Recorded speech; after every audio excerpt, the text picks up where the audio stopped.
Hey speakers, it's Jermaine Sain of When We Speak TV, and today we are covering a great event. It is a back-to-school supply giveaway hosted by young entrepreneur Caden Harris of Caden Teaches Financial Bus.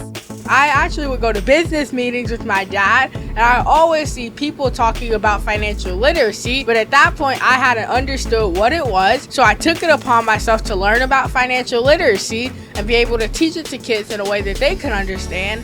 And the reason that I decided that I wanted to create this bus is because I would just always see people turning buses into homes. So I had the idea, why not turn a bus into a financial classroom?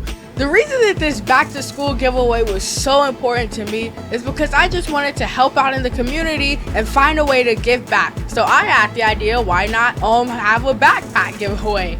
And it would just be one less burden taken off of the parents' shoulders and a little bit of stress taken off of them so that they could worry about maybe paying for school curriculum, school uniforms, instead of having to worry about school supplies. And I was fortunate enough to find a community partner and Cross River to help me find that, and they were able to donate to be able to make this whole event happen. For more information about Caden Teaches Financial Bus, go to cadenteaches.com. And for more information about myself and When We Speak TV, go to whenwespeaktv.com.